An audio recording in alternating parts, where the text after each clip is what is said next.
अस्सलाम वालेकुम दोस्तों, ऐसे अच्छे वीडियोस के लिए रोहूरा चैनल को सब्सक्राइब कीजिए। अस्सलाम वालेकुम। रमज़ान का महीना रूहानी तौर पर जुड़ने का एक ख़ास मौका होता है, लेकिन अक्सर ये सवाल जहन में आता है कि जब हैज़ की वजह से रोज़ा और नमाज की पाबंदी ना हो तो फिर ये ताल्लुक़ कैसे कायम रखा जाए। तो आज हम इसी पर बात करेंगे और ये जानने की कोशिश करेंगे कि इन दिनों में भी इबादत के कौन-कौन से दरवाजे हमारे लिए खुले रहते हैं। और ये सवाल ये बहुत अहम है। अक्सर ऐसा महसूस होता है कि रोज़ा और नमाज के बगैर शायद रमज़ान का असल मकसद ही पूरा नहीं हो रहा, लेकिन हकीकत में ऐसा बिल्कुल नहीं है। इबादत के और भी बहुत खूबसूरत तरीके हैं और ये वक्त भी अल्लाह से कुर्बत हासिल करने का एक बेहतरीन मौका बन सकता है। तो चलें इस मौजू को ज़रा गहराई से देखते हैं। सबसे पहला कदम और शायद सबसे अहम कदम ये है कि इस सूरत हाल को एक पाबंदी के तौर पर नहीं बल्कि अल्लाह की तरफ से एक रहमत के तौर पर देखा जाए। देखिए, हैज़ एक बिल्कुल कुदरती अमल है। इस दौरान जिस्म में तब्दीलियां आती हैं, थोड़ी कमज़ोरी भी महसूस होती है। अब अगर ऐसी हालत में रोज़ा भी रखा जाए तो ये कमज़ोरी और बढ़ सकती है। तो इस्लाम ने जो रोज़ा ना रखने की इजाज़त दी है वो असल में हमारे जिस्म को आराम देने के लिए अल्लाह की तरफ से एक तोहफ़ा है। और इस हदीस को देखें, ये कितनी खूबसूरत बात है कि एक मोमिन को अगर कांटा भी चुभ जाए तो उसके गुनाह माफ़ हो जाते हैं। तो फिर हैज़ के दौरान होने वाली तकलीफ और बेचैनी पर सब्र करने का कितना अजर होगा। यानी रमज़ान में सिर्फ सब्र करने पर भी अल्लाह की तरफ से इनाम मिल रहा है। ठीक है, तो अब सवाल ये उठता है कि अगर रोज़ा और नमाज नहीं तो फिर क्या किया जाए। चलें अब कुछ ऐसी इबादात पर बात करते हैं जिनका ताल्लुक हमारी ज़ुबान और हमारे दिल से है। सबसे पहले है ज़िक्र, यानी अल्लाह को याद करना।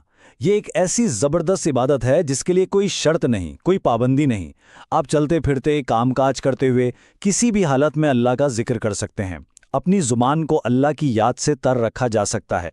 चाहे तो रोज़ का एक छोटा सा हदफ बना लें, जैसे 100 मरतबा इस्तग़फ़ार पढ़ना है या दुरूद शरीफ पढ़ना है। इससे दिल को बहुत सुकून मिलता है। फिर आती है दुआ, जिसे हदीस में बेहतरीन इबादत कहा गया है। दुआ मांगना अपने आप में एक मुकम्मल इबादत है। इसके लिए भी कोई शर्त नहीं।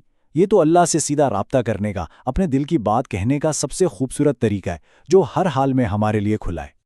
वैसे तो दुआ किसी भी वक्त मांगी जा सकती है, लेकिन कुछ वक्त ऐसे ख़ास होते हैं जब दुआ की कबूलियत के इम्कानात बहुत बढ़ जाते हैं, जैसे तहज्जुद का वक्त, इफ्तार का वक्त या जुमे का दिन।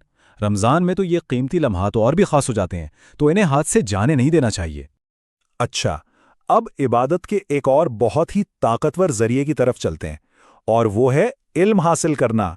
जी हाँ, अपने दीन के बारे में जानना और उसे समझने की कोशिश करना भी एक बहुत बड़ी इबादत है। और इसके लिए भी बहुत आसान अमली तरीके हैं, जैसे रोज़मर्रा के काम करते हुए कोई इस्लामी लेक्चर सुन लिया या फिर कुरान का तर्जुमा पढ़ा या सुना। रमज़ान तो है ही कुरान का महीना, तो उससे बेहतर क्या होगा कि हम ये जानने की कोशिश करें कि हमारा रब हमसे क्या कह रहा है। यहाँ एक सवाल अक्सर पूछा जाता है कि क्या इन दिनों में कुरान पढ़ा जा सकता है। तो देखें, ज़्यादातर उलमा इस बात पर मुत्तफ़िक़ हैं कि मोबाइल फ़ोन या टैबलेट जैसी डिवाइस से कुरान पढ़ने की इजाज़त है। इसकी वजह यह है कि इस डिवाइस को बराह रास्त मुसहफ़ यानी कुरान का नुस्खा नहीं माना जाता। अब बात करते हैं इबादत के एक और खूबसूरत पहलू की, और वो है सखावत और दूसरों की खिदमत। अपने अमल के ज़रिए भी इबादत की जा सकती है। और सदका का मतलब सिर्फ पैसे देना नहीं है, इसका दायरा बहुत वसी है। किसी के लिए इफ्तार बनाने में मदद कर देना, किसी बच्चे को कोई दुआ सिखा देना, यहाँ तक कि किसी को देखकर खुलूस से मुस्कुरा देना भी सदका है।